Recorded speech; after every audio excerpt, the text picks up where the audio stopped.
கரண்டைக்கு காலுக்கு கீழே ஆடை அணியக்கூடாது என்கிற சட்டம் ஆண்களுக்குமா பெண்களுக்கும் சேர்த்தா என்று கேட்கிறார்கள். நபிகள் ஸல்லல்லாஹு அலைஹி வஸல்லம் அவர்கள் இந்த ஹதீஸை, அது அங்கால போகும், அப்படி இருந்தா போடுங்க, இங்கால கவனிச்சு கொடுங்க. நபிகள் ஸல்லல்லாஹு அலைஹி வஸல்லம் அவர்கள் இந்த ஹதீஸை சொன்ன நேரத்திலே உம்மு சலமா ரலியல்லாஹு அன்ஹா கேட்டார்கள், யா ரசூலல்லாஹ், கரண்டைக்கு கீழ் உடுக்கக்கூடாது, அப்ப பெண்களாகிய நாங்கள் என்ன செய்வது? அல்லாஹ்வுடைய தூதர் சொன்னார்கள், ஒரு சான் தொங்க விடுங்கள். அதற்கும் போதவில்லையாரா? அவங்க சொன்னாங்க, கால் தெரியுமே, அப்ப ஒரு முடமாவது தொங்க விடுங்க, அதுக்கு மேல போட வேணாம் என்று ஸல்லல்லாஹு அலைஹி வஸல்லம் சொன்னார்கள். அப்படி என்றால் உங்களுடைய பாதங்களை நீங்கள் மறைத்து தொங்க விட்டு ஆடை அணிய வேண்டும் என்பதை ஸல்லல்லாஹு அலைஹி வஸல்லம் சொன்னார்கள்.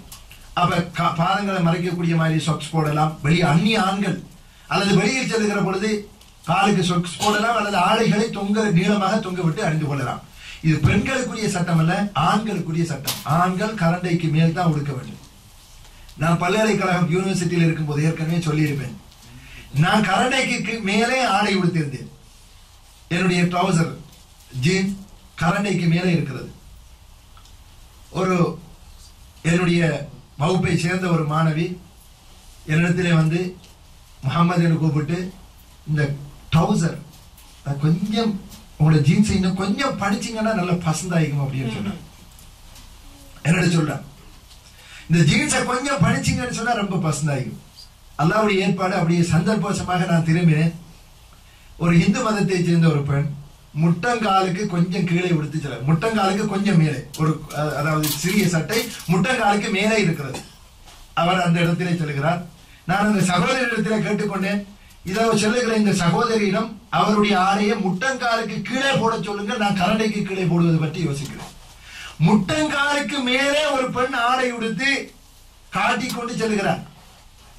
அதை பற்றி சிந்திப்பதற்கு அவருக்கு நேரமும் இல்லை, அதை பற்றி கேட்பதற்கு எண்ணமும் இல்லை.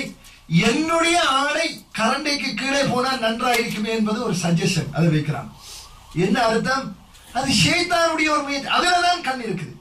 ஒரு சந்தர்ப்பத்தில் ஒருத்தர் வந்து கேட்கிறார், எத்தனை வருஷம் போடுறது? 10-15 வருஷம். உன்னோட ட்ரௌசர் பழசாயிருக்கு. நான் கேட்டேன், இல்ல கரண்டைக்கு மேலே இருக்குது. அடே கரண்டைக்கு மேலே தச்சிருக்கு. எனக்கு ஒரு ஃபேஷன் இருக்குதப்பா, எனக்கு ஒரு மாட்டு, எனக்கு ஒரு கல்ச்சர். நீ மேல உடுத்தா மேல, கீழே உடுத்தா கீழே, நீ கிழிச்சா நான் கிழிக்கணும், நீ ஒட்டு போட்டா நான் ஒட்டு போடணும், உனக்கு பின்னால வர்றதுக்கு நான் அடிமை கிடையாது. எனக்கு ஒரு கல்ச்சர் இருக்குது, நான் இப்படித்தான் உடுப்பேன். அப்படி என்று ஒரு கட்டத்தில் சொல்ல வேண்டிய தேவை வந்துச்சு. எனவே முஸ்லிம்களுக்கு என்ற ஒரு தனித்துவம் இருக்குது. எல்லா விஷயங்களையும் அடுத்தவனுக்கு நாங்கள் அடிமைப்பட்டு அவன் செய்வதுதான் நாகரிகம் என்று போனால் அதை அல்லாஹ்வுடைய தூதர் சொன்னார்கள். யூத கிறிஸ்தவர்களுடைய வழியை சாணுக்கு சான் பின்பற்றுவீர்கள். இன்ஷா அல்லாஹ் அந்த தலைப்பு வருகிற பொழுது நான் அதை தனியாக சொல்றேன்.